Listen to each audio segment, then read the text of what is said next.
पेश है महेश आलोक की कुछ कविताएं। पहली कविता का शीर्षक है किसी दिन पत्थरों की सभा होगी।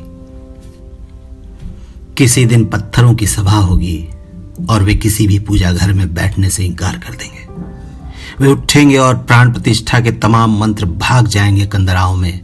वह पूरा दृश्य देखने लायक होगा, जबकि मंत्रों के चीखने चिल्लाने या कि मित्र मंत्रों के घातक प्रयोगों की धमकी का असर उन पर नहीं होगा।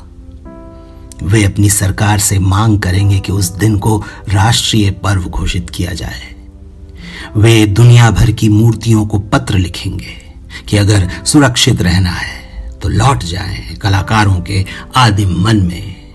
और वह हमारे लिए कितना शर्मनाक दिन होगा जब मलबे से तमाम पत्थर जुलूस की तरह निकलेंगे और बरस पड़ेंगे ईश्वर पर।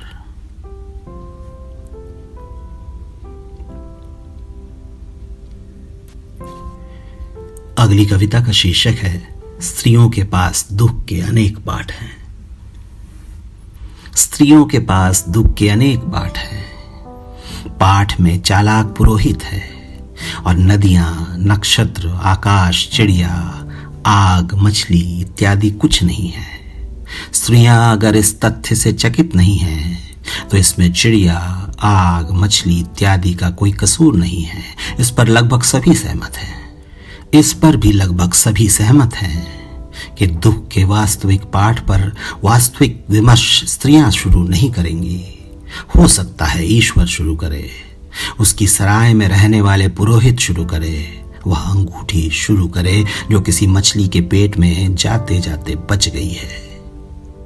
किसी दूसरे ग्रह की दूसरी स्त्रियां अगर इस विमर्श में साझेदार हैं तो उनकी आंख, कान, नाक, टखने इत्यादि हमारी स्त्रियों जैसे नहीं होने चाहिए। इतना लगभग तय है। वहां पाठ का दुख है, संताप है। वहां सड़कों और सपनों और स्मृतियों का वजन पलकों से उठाने का रिवाज नहीं है। वहां पाठ का दुख है, संताप है। वहां सड़कों और सपनों और स्मृतियों का वजन पलकों से उठाने का रिवाज नहीं है। हृदय के पास बैठे चंद्रमा को झुककर देखने और उसके दाग को भी अद्भुत मानने वाली संस्कृति के बारे में तो सोचना ही निरर्थक है। हृदय के पास बैठे चंद्रमा को झुककर देखने और उसके दाग को भी अद्भुत मानने वाली संस्कृति के बारे में तो सोचना ही निरर्थक है। स्त्रियां अपनी पीठ अच्छी तरह पहचानती हैं। स्त्रियां अपनी पीठ अच्छी तरह पहचानती हैं। वहां दुख के अनेक पाठ हैं और अनेक पाठ उत्तर पाठ नहीं है। स्त्रियां अपनी पीठ अच्छी तरह पहचानती हैं। वहां दुख के अनेक पाठ हैं और अनेक पाठ उत्तर पाठ नहीं है।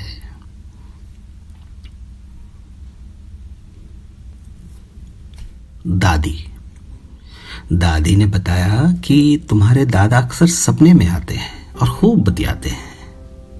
यह दादी का सपना था, इसलिए मैं चकित नहीं था। मैंने मजाक में कहा कि दादा सपने में प्रेम तो नहीं करते? तो वे शर्माने के साथ साथ झिड़कते हुए बोली, चल हट, दादी से ठिठोली करता है।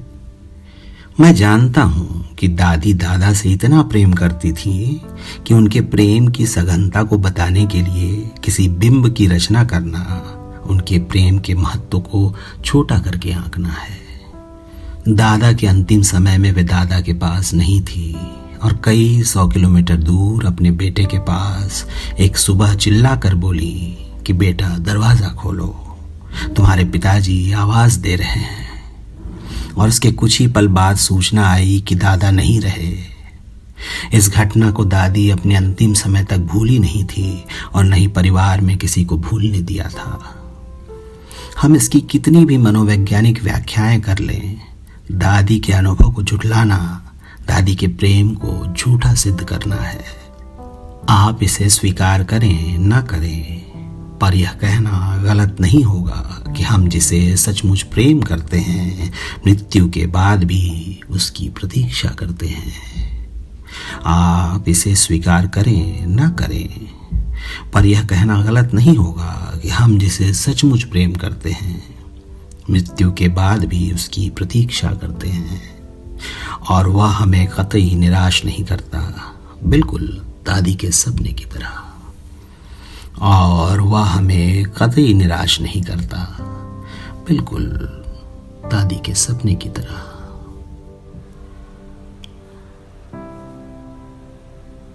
अगली कविता है, आश्चर्य करने के लिए कुछ बचा नहीं था। आश्चर्य करने के लिए कुछ बचा नहीं था। यह बहुत ही प्रत्याशित था कि बंदर पत्तियां खाकर गुजर कर रहे थे और तमाम लोग घास। कबूतरों की चौपाल के पास से भी गुजरना अपराध था और अगर गलती से उन्हें दाना खिला दिया तब तो अक्षम्य। हमारे ऊपर आरोप लग सकता था कि हमने छोटी छोटी सहायक नदियों को इतना भड़काया कि वे किसी बड़ी नदी से मिलने के पहले ही सूखने लगी। कहा जा सकता था कि हमने उन्हें आत्महत्या करने के लिए प्रेरित किया। और जब बहुत सारे पेड़ जर्जर हो रहे थे, हमने चिड़ियों को अपने घरों में घोंसले बनाने की जगह दी। आरोपित किया जा सकता था कि हमने चिड़ियों को बंदी बनाया। किसी ईश्वर की प्रतिमा बनते हुए अगर टूट गई या प्रतिमा में दरार आ गई या पत्थरों ने जुलूस निकाला तो हमारे घरों को तोड़ा जा सकता था कि हमने पत्थरों को इतना बरगलाया कि उन्होंने ईश्वर बनने से इनकार कर दिया। मजे की बात यह है कि किसी को राष्ट्रद्रोही कहना हमारे समय का मुहावरा नहीं था, लेकिन एक तीसरी आंख थी जो हमें राष्ट्रद्रोही घोषित कर सकती थी। और सबसे ज्यादा आश्चर्यजनक तो यह लग रहा था कि सचमुच अब आश्चर्य करने के लिए कुछ बचा नहीं था।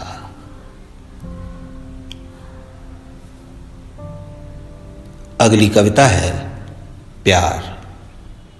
हमारा प्यार पानी से ज्यादा पतला और पारदर्शी था और बौछार में गिरता था हमारे ऊपर। हम निमग्न भीगते थे। हमें विश्वास था कि इस बौछार से हमारा दिल और दिमाग दोनों कोने अंतरे तक साफ रहेगा। हमारा प्यार गति नापने वाली चिकनी सड़क की तरह था जिस पर फिसलते हुए हम कतई नहीं सोचते थे कि हमने कितनी दूरी तय की। हमारे प्यार में मंदिर वाली पवित्रता नहीं थी जहाँ जाने के लिए बाहर जूते चप्पल निकालने पड़ते थे और अपने ऊपर पानी का छिड़काव करना पड़ता था। हमें एक दूसरे को स्पर्श करने के लिए साबुन से हाथ नहीं धोना पड़ता था। एक दूसरे से प्रेम करते हुए हमारे शरीर मंदिर से ज़्यादा पवित्र थे और हम दोनों को ही मंदिर वाले ईश्वर की तरह अपवित्र होने का डर नहीं था। हम अपने प्रेम में उतने ही पवित्र थे जितना ईश्वर को ईर्ष्या करने के लिए काफ़ी था। मुझे नहीं पता आग अपनी पैदाइश के समय क्या कही जाती थी, लेकिन जो ध्वनियों के ज्ञाता हैं वे जानते हैं कि आ में आकाश जितनी विशालता है और ग में गर्मी की धमक।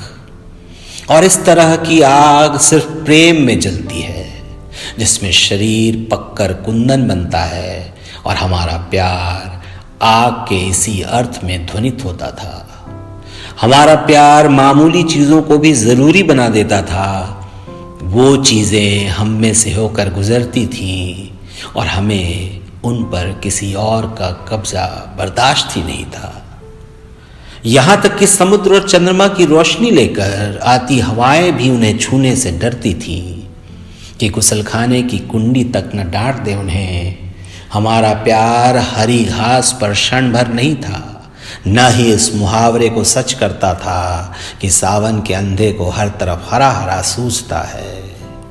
वह बस प्यार था और चकित करने के लिए तो कतई नहीं था।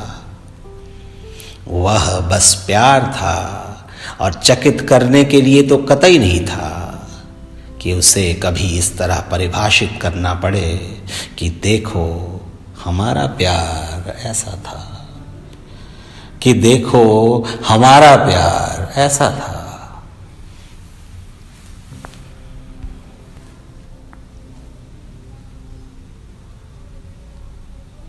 कविता का शीर्षक है इस व्यवस्था की ऐसी की तैसी।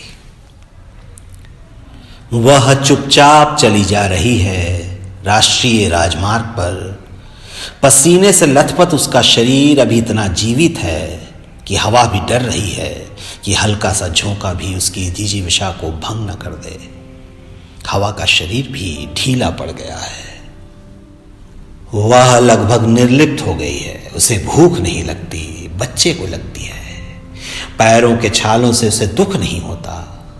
बच्चा कराहता है और तभी सड़क के हृदय से दरकने की आवाज आती है, जिसकी गूंज से हमारे समय में लिखी गई तमाम कविताओं की धज्जियां उड़ जाती हैं। बच्चे को अपने ब्रीफ केस पर लटकाए वह ढो रही है, उसे एक वस्तु की तरह। इस चिलचिलाती धूप में आकाश को छाते की तरह टांगे हुए वह चुपचाप चली जा रही है राष्ट्रीय राजमार्ग पर।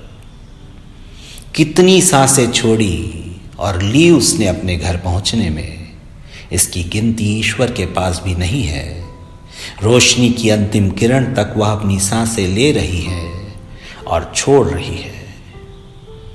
मैं उस स्त्री में अपनी मां की छवि देखता हूं और निर्लिप्त नहीं रह पाता हूं।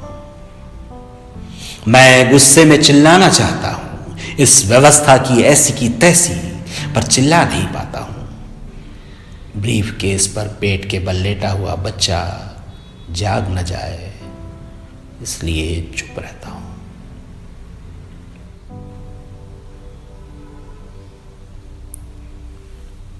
शुक्रिया।